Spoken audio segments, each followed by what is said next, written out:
ধোঁয়ায় চতুর্দিক অন্ধকার, ধোঁয়া মানে এগুলো সমস্ত ধুলো। আর আমাদের বাড়ির সামনেটাতেও এই হয়ে গেল। ওইখানে পাথরগুলো জমা হয়েছে, ওই যে ওইখানটাতে, ওখান থেকে সব নিয়ে নিয়ে আসছে, এই সেই সমস্ত জায়গায় ফেলে দিচ্ছে। সকাল হয়েছে আজকে একটু দেরিতে, 8টার সময় আমার ঘুমিয়ে গেছে আজকে। তা উঠেছি, তারপর থেকে ওই জেসিবি নিয়ে কাজ করছে, বুম্বাদা যাচ্ছে। তারপর কিছুক্ষণের মধ্যে দেখলাম এই জায়গাটা পুরো খুঁড়ে দিল, একেবারে খুঁড়ে টুড়ে একাকার। বাড়ি থেকে বেরোনোর জো ছিল না, ঘন্টা খানেক ওই অবস্থায় ছিল, খুঁড়ছিল। তারপর আবার জেসিবি দিয়ে সেগুলো সরিয়ে এখন এই সমস্ত জায়গাতে পাথর আবার ফেলে দিল। যখন খুঁড়ে রেখে দিয়েছিল, সব রাস্তা খোঁড়া না, তখন মানে কান্নাকাটির অবস্থা আমার, যে আমার মেয়ের পরীক্ষাটার সময় এগুলো করতে হচ্ছে, আমরা কী করে বেরোবো, কী করে কী হবে, এইসবগুলো নিয়ে। তারপর যা হোক সেগুলো আবার ক্লিন করলো, তারপর এখন আবার পাথর ফেলে দিয়েছে। খুব বেশি যখন মেস হয়ে যায়, তারপরে খুব ভালো একটা কিছু অপেক্ষা করে, সেটা আমি আমার জীবনে দেখেছি। সেটা এই রাস্তা তৈরির ক্ষেত্রেই হোক, বা সম্পর্কের ক্ষেত্রেই হোক, বা সমস্যার ক্ষেত্রেই হোক। আমরা আশা করছি যে এই যে এত কিছু যে করে ফেলছে, এরপরে হয়তো বা খুব ভালো একটা কিছু অপেক্ষা করছে, সেই জন্যই হয়তো করছে। তবে যে কাজটা হচ্ছে সেটা রাস্তা এত খারাপ করে রেখে দিয়েছে, যেটা খুব বেশি দিন দীর্ঘায়িত থাকলে মানুষের বিপদ হবে। আজকে সাবধানে আপনি যাচ্ছেন, কালকে যাচ্ছেন, পরশু যাচ্ছেন, হয়তো তরশু দিন একটা কোনো অসুবিধা হয়ে গেল, আপনার পায়ে আঘাত লাগলো বা সেগুলো কিছু। আমি লার্জ স্কেলে সেরকম চিন্তা নাই বা করলাম যে অ্যাক্সিডেন্ট হলো বা সেগুলো কিছু, আমি ওইসব নাই বা ভাবলাম। এই যে কালকে মিনামাসি পড়ে যেতে যায়নি, এই বুড়ো বয়সের মানুষ যদি একটু পড়ে যেত, তাহলে ওর পক্ষে খুব মুশকিল হয়ে যেত। এইরকমই সমস্যাগুলো কিন্তু বাড়বে যদি এটাকে দ্রুততার সাথে না করা হয়। অনেকদিন ধরে যেমন ওই সামনেটায় ভিপজোর ক্লাবের ওই দিকটাতে, ওটা যেমন অনেকদিন ধরে ওরকম পড়ে আছে, প্রায় সপ্তাহখানেক তো হয়েই গেল। তো একটা মানুষ একদিন সাবধানে হাঁটলো, একদিন একটু অসাবধান হতেই পারে সে চলাচলের ক্ষেত্রে। তার ফোন আসতেই পারে, ব্যাগ থেকে ফোন বার করতেই পারে, পা চলছে একদিকে, হোঁচট খেয়ে পড়ে গেল, হতেই তো পারে। সেজন্য এই সমস্ত কাজগুলো মানুষের জন্যই তো করা, তাই মানুষের সুবিধার্থে একটু তাড়াতাড়ি করলেই ভালো হয়। নমস্কার বন্ধুরা, আমার নতুন ব্লগে আপনাদের সবাইকে স্বাগত জানাই। আশা করছি সবাই ভালো আছেন, যে যেখানে আছেন।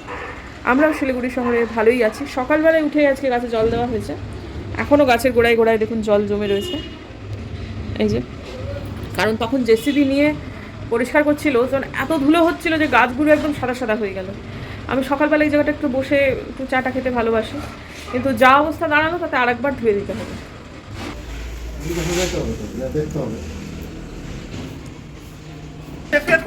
না না, ঠিক আছে ঠিক আছে ঠিক আছে ঠিক আছে। হ্যাঁ, একটু এই দিকটাই, যে হয় এই দিকটাতে, না না ভেতরে না, বাইরে। কিছুতেই ছাড়বে না, বলবে আমি কিছু করি সেই।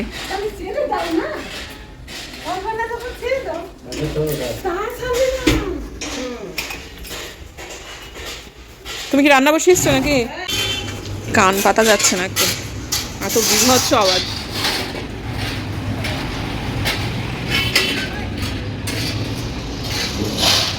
সেদিকে পায়রাটা মরে যাওয়ার পর না, আমাদের এখানে পায়রা আসাটা অনেক কমে গেছে। তাও দেখছি আজকে, কালকে তো আসেইনি, আজকে তবু যা হোক 6-7টা দেখতে পাচ্ছি। আগে এদের দেখলে রাগ হয়ে যেত, কারণ ওরা খুব ক্ষতি করে দিত গাছে, কিন্তু এখন আবার কদিন আসছে না, দেখে এত মনটা খারাপ হয়ে যাচ্ছে না। মনে হচ্ছে এরা বোধহয় আমাদের দোষ দিচ্ছে, যে তোদের এখানে আমার এক সাথী মরে গেল। আমার শুধু এরকম মনে হচ্ছিল। আসলে কাউকে তো মেরে ফেলতে আমরা চাইনি, কিন্তু কী বা করবো। তো যাই হোক, এখন আপাতত এই সবগুলো পাতা ছেড়ে দিয়েছে। আর বঙ্কুদা এসেছিলো, অনেকগুলো কাজ ছিল, তার মধ্যে একটা কাজ হচ্ছে আমাদের দোতলাতে একদম ওই পাইপের স্পিড ছিল না, দোতলা না মানে ছাদের আর কি। তো নোংরা জমেছিল, সেটা পরিষ্কার আমরাও কেউ করতে পারছিলাম না, তো সেটা করে দিয়ে গেলো। তাছাড়া ছোটোখাটো আরও অনেকগুলো কাজ আছে, অনেকগুলো ট্যাপ তৈরি করতে হবে, সেসবগুলো কিছু। তো এখন এই জায়গাটা একদম পুরো সবুজ হয়ে গেছে, শ্যাওলায় পুরো সবুজ হয়ে গেছে। এটা কিন্তু ন্যাচারাল, কিন্তু এখন টিউবার অনেকগুলো বসানো হয়েছে, প্রত্যেকটাতে সবগুলোই কচি কচি। এই সময় জল ওভারফ্লো করাটা খুব একটা ভালো আইডিয়া কিন্তু নয়।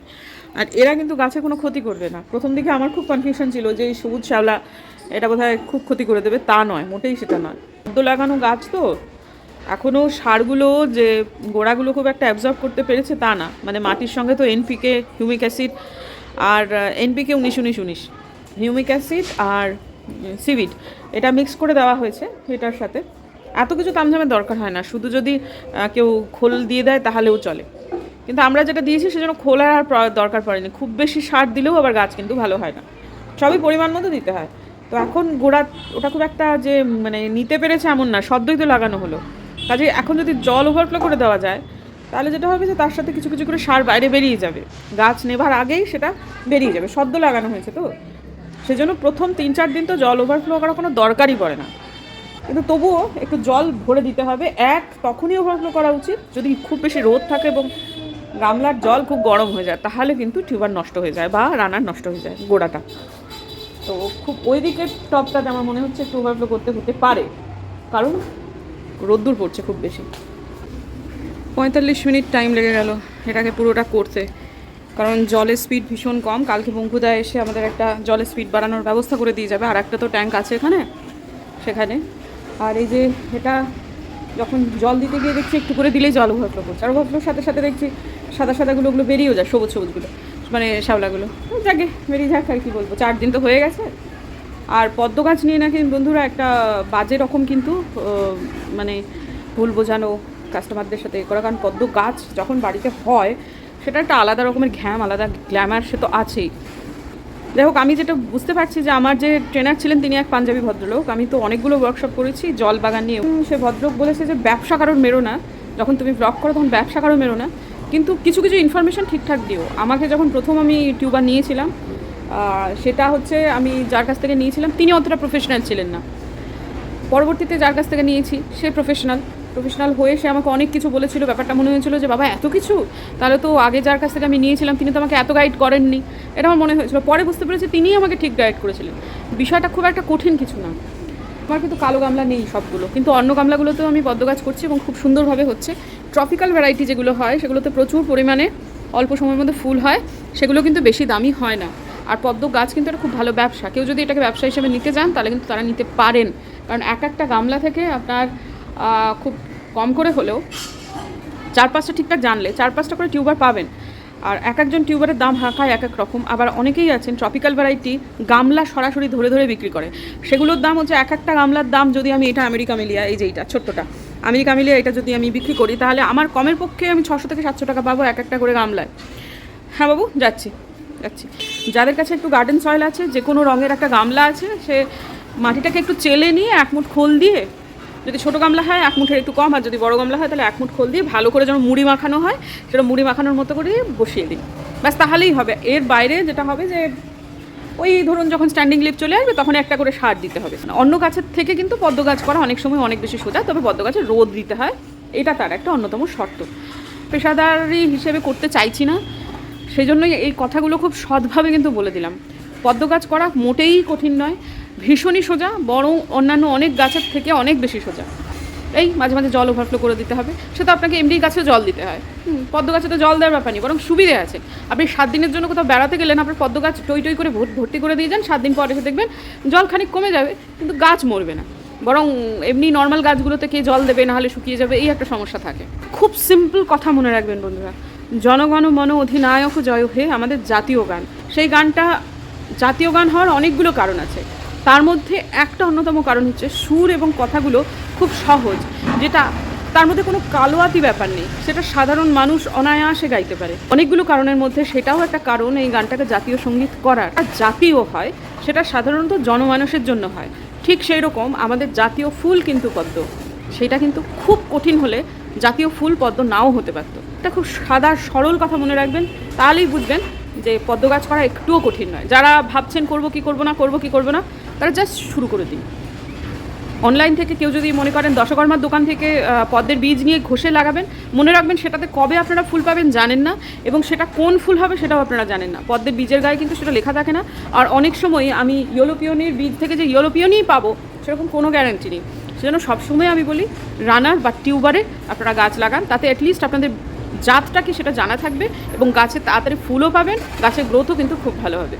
কিন্তু কেউ যদি মনে করেন যে আমি একটু বীজ দিয়ে করতে চাই, করতে পারেন, কিন্তু সেটা কিন্তু কোনবার ফুল পাবেন, এবছর লাগিয়ে আপনি কোন বছর গিয়ে ফুল পাবেন, সেটা কিন্তু কেউ গ্যারান্টি দিতে পারবে না। খুব ভালোবাসার জন্য এত কথা বলে ফেললাম।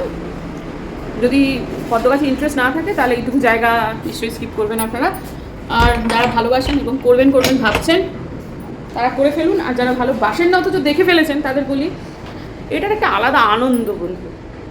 যখনই ফুলটা ফুটবে, একটা কুঁড়ি দেখবেন, সেই যে আপনার লেগে যাবে না, আপনার পিএনপিসি বন্ধ হয়ে যাবে, আপনার ওভার থিঙ্ক করা বন্ধ হয়ে যাবে, মানে সারাক্ষণ মনে হবে যে গাছগুলোকে একটু দেখে আসি, গাছগুলো একটু দেখে আসি।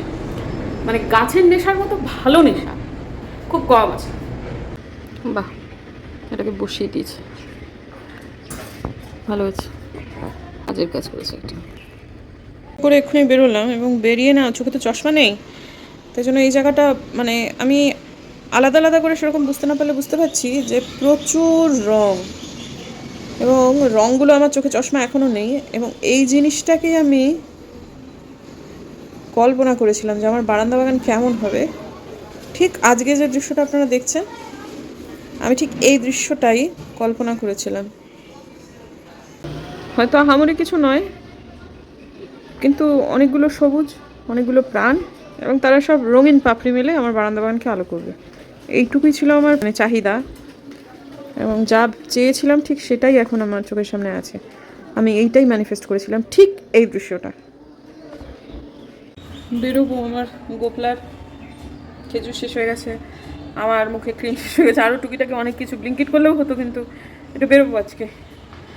কিছু কিছু জিনিস লাগবে যেগুলো ব্লিঙ্কিটে হবে না, আমাকে নিজে থেকে গিয়েই কিনতে হবে। ফল টল অনেকগুলো, ঘরে তো ফল একেবারেই বাড়ন্ত। তো যাই হোক, এখন একটা নতুন একটা কাজ উদ্বৃত্ত হলো আমার এই মুহূর্তে, সেটা হচ্ছে বাইরেটা না খুব সুন্দরভাবে করেছে বটে, কিন্তু বিষয়টা বড় ধুলো ধুলো হয়ে গেছে। ওই যে ওখানে ওরা সব গাছ নিয়েতে জল দিয়ে দিয়েছে, মানে এত সাংঘাতিক ধুলো হয়েছে না, এই যে দেখুন একদম। আর মানে আসবাবপত্র কোনো কিছু ঠিকঠাক রাখা যাবে না, যার ফলে এখন ছাদ থেকে আমাদের বাড়ির চৌহদ দিয়ে একদম ওই পর্যন্ত, এখান থেকে ওই পর্যন্ত জল দিয়ে দিতে হবে। ছাদ দিকে দিলে জলটা ভালো দেওয়া হয়।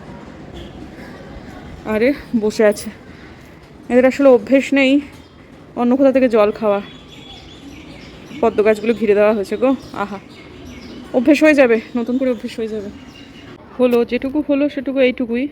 সেটা হচ্ছে ফোর্সটা আসলে জলের এত কম না যে এর থেকে বেশি করা গেল না। বারান্দার পাইপটা একটু ছোটো, কিন্তু বারান্দার জলের ফোর্স অনেক বেশি। দেখি বারান্দা থেকেই বাকিটুকু করে দেওয়ার চেষ্টা করি, কারণ বাইরেটা যদি ধুয়ে না দিই তাহলে আজকে একদম খুব বাজে অবস্থা হয়ে যাবে। আমার বারান্দাটা ধুয়ে দেওয়া হয়ে গেল গাছের গোড়ায় কম জল ফেলে, এবং এই যে বাইরেটা ওই পর্যন্ত ওই ছোটো পাইপ দিয়ে যতটুকু হলো। আরেকটু ভালো করা যেত যদি পাইপটা একটু বড় হতো, মানে এইটুকু পুরোটা কভার করা যেত, কিন্তু গেল না। তো ঠিক আছে, আর কি করার, যেটুকু হয়েছে হয়েছে। তারপরে ম্যাক্সি ট্যাক্সি সমস্ত ভিজে গোবর হয়ে গেছে। ভয়েস ওভার দিতে গিয়ে বুঝতে পারছি প্রচণ্ড ঘুম পেয়েছে। একটু ঘুমু ঘুমু গলাতেই বরং কয়েকটা কথা বলে নিই। বেরোচ্ছি হাতি মোড়ে, তবে একা হাতে যাচ্ছি তো সেজন্য খুব একটা ব্লগ আমি করতে পারিনি। এই সময়টায় বাইরেটা দেখাচ্ছি দিব্য রাস্তাটা হয়ে গেছে। একটু আগে পর্যন্ত যেই জায়গায় করে খোঁদল করা ছিল, আমার একেবারে হাহাকারের সঙ্গী ছিল সেটা। সকালবেলা যে কি খারাপ হয়েছে শুরুটা আমার। তো যাই হোক, তারপর সেটা যে এত সুন্দরে পর্যবসিত হয়ে যাবে সেটা আসলে ভাবতেই পারিনি। কি সাংঘাতিক কাজ করেছে আজকে সারা দিন লোকগুলো। তবে আমার বাড়ির সামনেটা হয়তো বা আজকে হয়েছে জন্য বেশি স্মুথ লাগছে, এগুলোও হয়তো হয়ে গেছিলো, একটু মাটিটা সরে গেছে। তবে আমি যেটা একটু আগে বললাম যে খুব বেশি যখন মেস হয়ে যায় তার আগে খুব ভালো কিছু একটা হয় তার পর সেটা বোধহয় আমাদের হতে চলেছে। এটার ওপরে পিচ দিয়ে দেওয়া হবে, তখন রাস্তাটা কিন্তু দেখার মতো হবে। অনেক জিনিসপত্র কিনে তারপর বাড়ি চলে এলাম। এসে তারপর রাহেলার ফোন এলো, তার সাথে ভিডিও কলে একটু কথা বলে নিই। আপনারাও বরং দেখুন ও আমাকে ভিডিও কলে কি দেখাচ্ছে।